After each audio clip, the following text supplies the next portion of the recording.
일화효자의 가면. 차가운 형광등이 깜빡이는 병원 복도. 발소리가 메아리친다. 진료실 문이 천천히 열리고 78세 박순덕 할머니가 떨리는 손으로 의자를 잡고 앉는다. 하얀 가운을 입은 의사가 차트를 넘기며 심각한 표정을 짓는다. 옆에는 큰아들 박민수와 그의 아내 김지혜가 긴장한 얼굴로 서 있다. 의사의 입이 열린다. 경증 치매입니다. 그 한마디가 떨어지자 방 안의 공기가 무거워진다. 할머니의 주름진 손이 더욱 심하게 떨린다. 78년을 살아온 인생에서 가장 두려운 진단을 받는 순간이었다. 의사, 초기 단계이긴 하지만 진행될 수 있습니다. 혼자 계시면 안 됩니다. 민수가 할머니의 손을 잡는다. 그 손길은 따뜻해 보였다. 적어도 그 순간만큼은. 엄마, 우리 집으로 가시죠. 제가 모실게요. 순간 지혜의 눈빛이 미묘하게 변한다. 남편 어깨를 톡 치며 작게 속삭인다. 우리가 모셔야죠. 할머니는 고개를 젓는다. 짐이 되고 싶지 않다는 표정이다. 아니야. 나 혼자 살 수 있어. 하지만 이미 결정은 내려졌다. 민수의 확고한 목소리가 진료실에 울려 퍼진다. 어머니, 제가 모실게요. 걱정 마세요. 그날 저녁 민수의 30평 아파트로 할머니가 들어왔다. 낡은 여행 가방 하나가 할머니의 전 재산이었다. 거실 소파에 앉아있던 손자 준호가 일어나 할머니를 맞이한다. 손녀 수지는 휴대폰만 들여다보며 건성으로 인사를 한다. 며느리 지혜가 짐을 들고 복도 끝 작은 방을 가리킨다. 어머니, 저쪽 방 쓰세요. 준호 방이었는데 그 방은 창문도 작고 벽에는 곰팡이가 피어 있었다. 창고로 쓰던 공간 같았다. 준호가 당황한 표정으로 묻는다.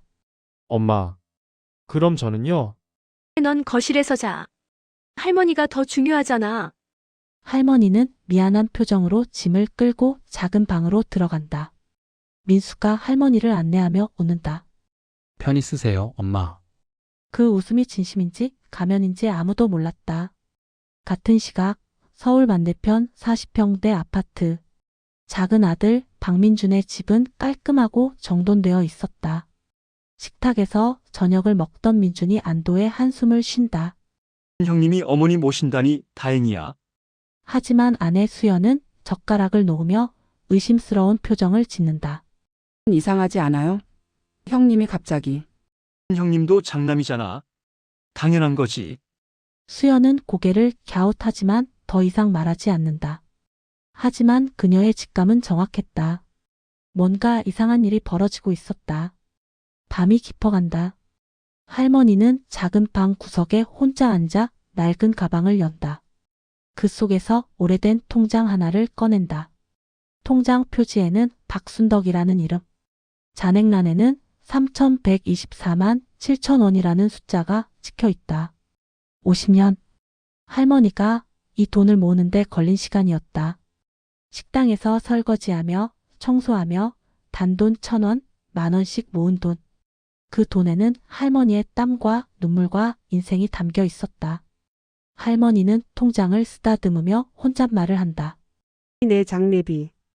애들 짐 안 되려고.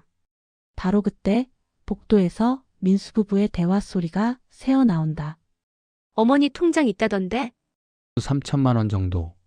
3천. 그 돈이면 우리 빚 다 갚아요. 할머니는 깜짝 놀라 통장을 가방 깊숙이 숨긴다. 손이 떨린다. 가슴이 쿵쾅거린다. 효자라는 가면 뒤에 숨겨진 진실. 할머니는 그제야 깨달았다. 자신이 왜 이 집으로 불려왔는지. 이화 통장의 비밀. 다음 날 아침 식탁에는 풍성한 반찬들이 차려져 있었다. 구운 고등어, 된장찌개, 각종 나물들. 민수 가족은 행복하게 아침을 먹고 있었다. 하지만 할머니의 식사는 달랐다. 지혜가 작은 그릇에 식은 밥과 김치만 담아 할머니에게 건넨다. 어머니, 드세요. 할머니는 놀란 표정으로 식탁을 바라본다. 나도. 같이 먹으면 안 되니? 어머니는 이가 안 좋으시잖아요. 이게 좋아요. 준호가 불편한 표정으로 아버지를 쳐다보지만 민수는 눈치만 보며 고개를 숙인다. 차별의 시작이었다. 같은 식탁, 다른 음식. 같은 가족, 다른 대우. 낮이 되자 할머니는 산책을 나갔다. 오래된 습관이었다. 걷지 않으면 다리가 굳는다고 믿었다. 지혜는 그 기회를 놓치지 않았다. 할머니 방으로 들어가 구석구석을 뒤진다. 서랍, 옷장, 침대 밑. 마침내 가방 깊숙한 곳에서 통장을 발견한다. 통장을 펼치는 지혜. 3,124만 7,000원이라는 숫자가 눈에 들어온다. 그녀의 눈이 반짝인다. 통장 정리 내역을 넘기며 보던 지혜의 표정이 미묘하게 변한다.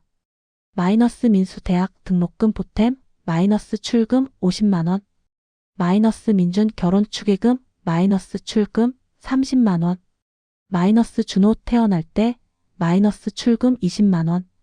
50년간의 기록. 할머니가 자식들을 위해 쓴 돈, 손주들을 위해 쓴 돈.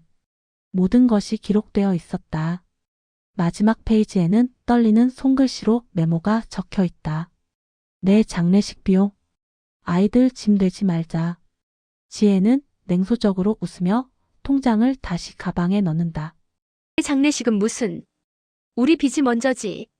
그날 저녁 민수가 퇴근 후 방에 들어오자 지혜가 기다리고 있었다. 그녀의 얼굴은 단호했다. 여보, 어머니한테 통장 달라고 해요. 민수는 난처한 표정을 짓는다. 그게 엄마 돈인데. 우리 빚이 2억이에요. 이자만 얼마인데요. 우리가 어머니 모시잖아요. 지혜의 목소리가 점점 커진다.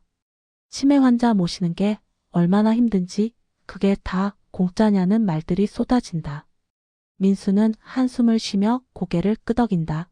알았어. 내가 말해볼게. 밤 10시 민수가 할머니 방문을 두드린다. 할머니는 침대에 앉아 있었다. 아들이 들어오자 반갑게 웃는다. 엄마, 저기 통장 있잖아요. 순간 할머니의 표정이 굳는다. 할머니. 통장. 민수는 한참을 망설이다가 입을 연다. 사업이 안 좋아서 빚이 있어서 그 돈을 좀 빌리고 싶다고. 할머니의 눈이 커진다. 놀라움과 배신감이 뒤섞인 표정이다. 민수야. 그건 내 장례비야. 빌리는 거예요, 엄마. 나중에 꼭 갚을게요. 하지만 할머니는 단호하게 고개를 젓는다. 안 돼. 그건 너희들 짐 안 되려고 모은 거야. 민수의 목소리가 높아진다. 엄마, 지금 제가 얼마나 힘든지 아세요? 그 순간 방 안의 공기가 차갑게 얼어붙는다. 아들은 한숨을 쉬며 방을 나간다. 생각해보세요, 제발. 문이 닫힌다. 할머니는 혼자 남아 눈물을 흘린다. 78년 인생에서 가장 외로운 밤이었다. 민수야. 엄마가 미안하다. 같은 시각 작은 아들 민준의 집.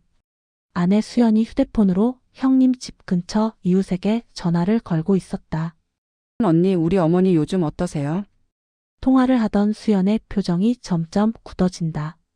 이웃의 말에 따르면 할머니가 많이 야위셨다고 한다. 혼자 슈퍼에 오시는데 얼굴이 안 좋아 보였다고. 전화를 끊은 수연이 남편을 쳐다본다. 당신 형님 집 한번 가봐야 할 것 같아요. 하지만 민주는 대수롭지 않게 넘긴다. 나이 드시면 원래 그래. 걱정 마.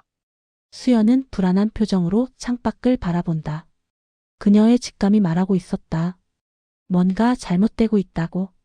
통장을 둘러싼 갈등은 이제 시작일 뿐이었다. 할머니는 아직 몰랐다. 자신을 기다리고 있는 지옥의 나날들을. 삼화냉대의 시작. 일주일이 지났다. 할머니의 생활은 점점 더 비참해지고 있었다. 매일 아침 민수 가족은 풍성한 식탁에서 식사를 한다. 구운 생선, 따뜻한 찌개, 갖가지 반찬들. 하지만 할머니에게는 작은 쟁반에 식은 밥과 김치만 놓인다. 어머니는 방에서 드세요. 냄새 나요. 이 냄새. 해놓인 냄새요. 아이들이 싫어해요. 쟁반을 방에 놓고 나가는 지혜. 할머니는 혼자 방에 앉아 식은 밥을 바라본다. 목이 메어 넘어가지 않는다.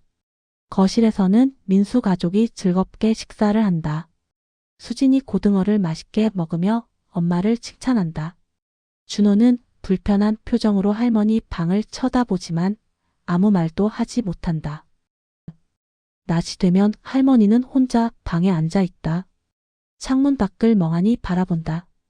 배에서 꼬르륵 소리가 나지만 참는다. 복도에서 지혜와 수진의 대화가 들린다. 수진아, 할머니 방 가지 마. 왜요? 냄새 나잖아. 노인 냄새. 할머니는 자신의 옷을 맡아본다. 냄새가 나나? 할머니는 슬픈 표정으로 고개를 숙인다. 그날 오후 민수가 다시 할머니 방에 들어온다. 이번에는 표정이 더 단호하다. 엄마 생각해 보셨어요? 민수야. 그 돈은 정말 엄마, 우리가 어머니 모시잖아요. 밥 해드리고 빨래하고. 그게 다 공짜예요? 할머니는 그 말에 가슴이 철렁 내려앉는다. 자신이 짐이라는 말, 아들의 입에서 나온 그 말이 칼처럼 할머니의 가슴을 찌른다. 미안하다 민수야. 하지만 할머니는 끝까지 통장을 주지 않는다. 민수는 화가 나서 방을 나간다. 그날부터 냉대는 더욱 심해진다. 저녁 식사 시간, 할머니가 거실로 나오자 지혜가 차갑게 말한다. 어머니, 방에서 드세요. 나도 같이. 방에서 드시라고요. 지혜의 목소리가 날카롭게 올라간다. 할머니는 놀라서 뒷걸음질 치며 방으로 돌아간다. 문이 닫히고 거실에서는 민수 가족이 조용히 식사를 한다. 준호가 입을 연다. 엄마 너무한 거 아니에요. 내가 뭘 알아. 어른 일에 끼어들지 마. 준호는 더 이상 말하지 못하고 숫절을 놓는다. 밥이 넘어가지 않는다. 밤 11시 할머니는 배가 고파 잠을 이루지 못한다. 오늘 하루식은 밥 한 공기와 김치 몇 조각이 전부였다. 조용히 방문을 열고 복도로 나온다. 발소리를 죽이며 부엌으로 향한다. 냉장고 문을 살짝 연다. 불빛이 새어 나온다. 냉장고 안에는 반찬들이 가득하다. 할머니는 떨리는 손으로 김치 하나를 꺼낸다. 그 순간 할머니, 깜짝 놀란 할머니가 김치를 떨어뜨린다. 손자 준호가 화장실에서 나오다가 할머니를 발견한 것이다. 준호는 할머니가 몰래 음식을 찾는 모습을 보고 충격을 받는다. 할머니, 밥 안 주셨어요? 아니야. 배가 안 고팠어. 하지만 할머니의 눈은 거짓말을 하고 있었다. 준호는 가슴이 먹먹해진다. 할머니, 제가 라면 끓여 드릴게요. 아니야, 괜찮아. 자거라. 할머니는 방으로 돌아가고 준호는 부엌에 혼자 남는다. 그는 주먹을 꽉 쥔다. 다음 날 아침 준호가 엄마에게 말한다. 엄마, 할머니 밥 좀 제대로 주세요. 지혜의 표정이 차갑게 변한다. 내가 뭘 안다고. 어머니가 통장도 안 주시면서 뭘 봐라. 그래도 이건 아니잖아요. 닥쳐. 내 방도 뺏긴 주제에. 준호는 말문이 막힌다. 맞는 말이었다. 할머니 때문에 자신의 방을 뺏겼다. 하지만 그게 할머니 잘못인가? 준호는 혼란스럽다. 부모와 할머니 사이에서 어떻게 해야 할지 모르겠다. 같은 시각 작은 아들 민준의 집. 수연이 남편을 설득하고 있다. 당신 제발 형님 집 한번 가봐요. 알았어. 이번 주말에 가볼게. 하지만 주말은 아직 3일이나 남았다. 그 3일 동안 할머니에게 무슨 일이 벌어질지 아무도 몰랐다. 그날 밤 할머니는 방에 혼자 앉아 낡은 통장을 꺼내본다. 3,124만 7천원. 50년의 세월이 담긴 숫자. 이것이 이렇게 중요한 거였구나. 할머니는 눈물을 흘린다. 돈 때문에 가족이 변하는 모습을, 돈 때문에 자신이 짐이 되는 현실을. 창밖으로 달빛이 들어온다. 차갑고 쓸쓸한 빛이다. 할머니는 그 빛 아래서 조용히 운다. 학대는 이제 시작일 뿐이었다. 사와 손자의 눈. 사흘이 더 지났다. 할머니의 얼굴은 눈에 띄게 야위어 있었다. 광대뼈가 도드라지고 눈은 움푹 들어갔다. 매일 아침 식은 밥 한 공기, 저녁에 식은 밥 한 공기. 그것이 할머니의 전부였다. 반찬은 김치 몇 조각뿐. 준호는 그 모습을 지켜보며 괴로워한다. 하지만 어떻게 해야 할지 모른다. 부모에게 대들었다 하는 자신도 짐이 될까 두렵다. 어느 날 새벽 3시 준호가 화장실을 가다가 또다시 부엌에서 인기척을 느낀다. 조심스럽게 다가가 보니 할머니가 냉장고 앞에 서 있다. 이번에는 그냥 냉장고를 열고 서 있을 뿐이다. 아무것도 꺼내지 않고 그냥 음식들을 바라보고 있다. 할머니, 할머니가 놀라 돌아본다. 눈에는 눈물이 가득하다. 준호야. 미안하다. 할미가 너 방까지 빼앗았지. 아니에요, 할머니. 그건 괜찮아요. 준호는 할머니를 부축해 거실 소파에 앉힌다. 그리고 부엌으로 가서 라면을 끓인다. 계란도 넣고 파도 썰어 넣는다. 라면이 끓는 동안 준호는 할머니를 본다. 한때는 자신을 업어주고 용돈도 주고 맛있는 것도 사주던 할머니. 그 할머니가 지금은 몰래 냉장고 앞에서 음식을 훔쳐보고 있다. 할머니 드세요. 뜨거운 라면을 할머니 앞에 놓는다.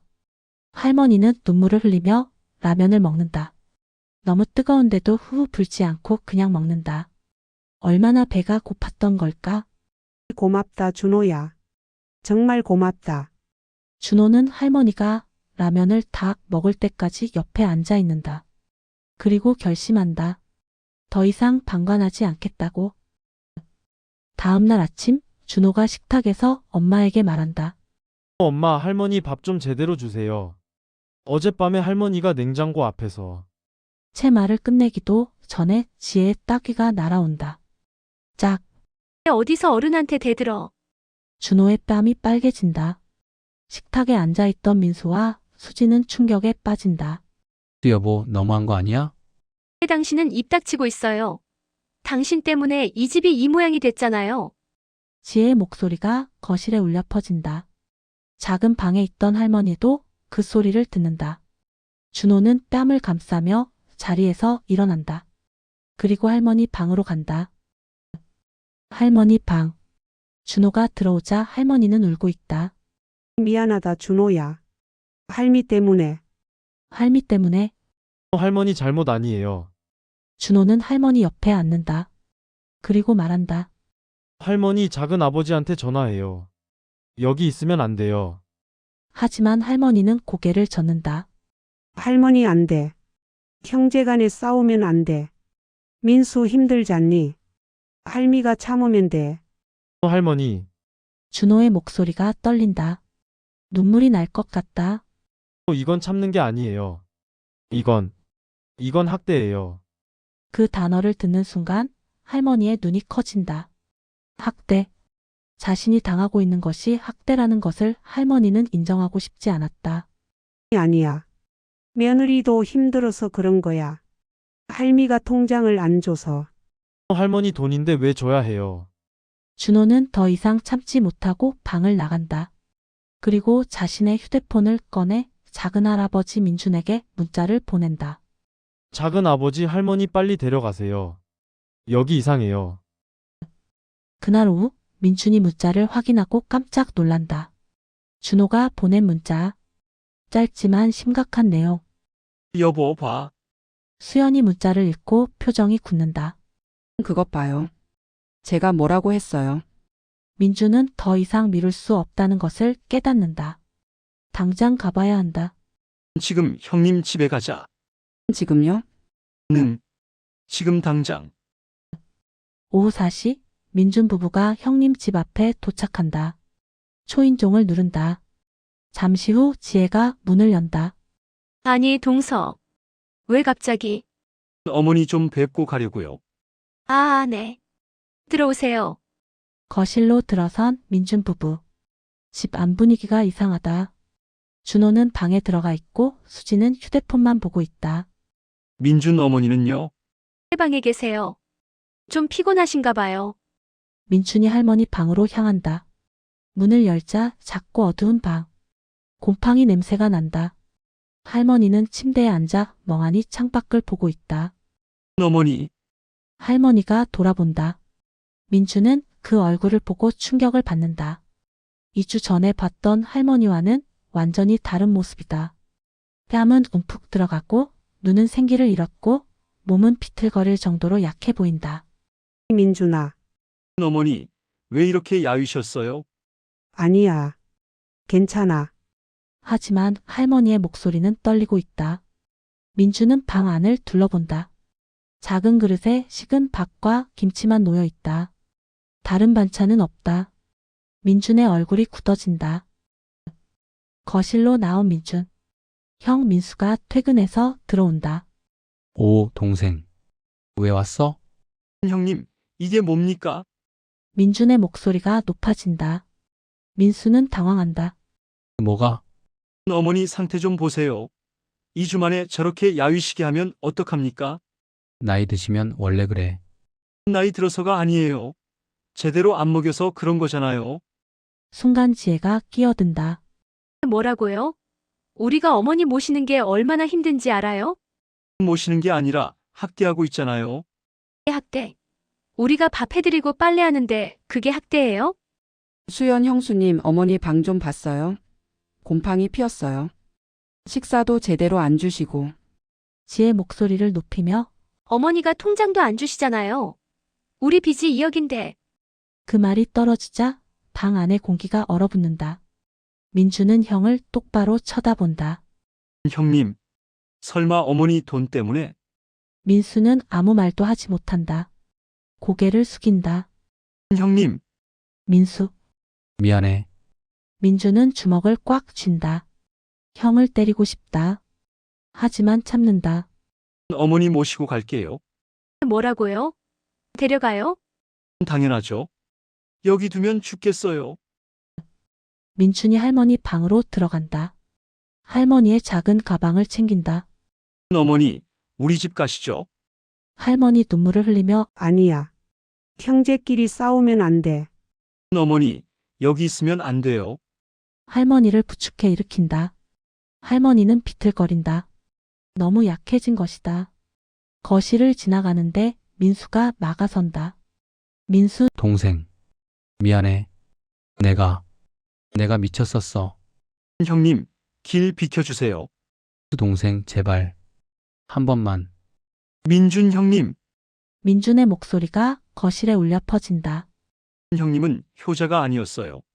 그냥 어머니 돈이 필요했던 거잖아요. 그 말에 민수는 무너진다. 주저앉는다. 자신의 추악한 모습을 인정하는 순간이다. 지혜는 팔짱을 끼고 냉소적으로 웃는다. 가세요. 동생이 모시면 되잖아요. 민준 부부는 할머니를 데리고 집을 나선다. 문이 닫힌다. 거실에 남은 민수 가족. 준호는 방에서 나와 아빠를 본다. 아빠, 우리가 정말 잘못한 거죠? 민수는 대답하지 못한다. 얼굴을 손으로 감싼다.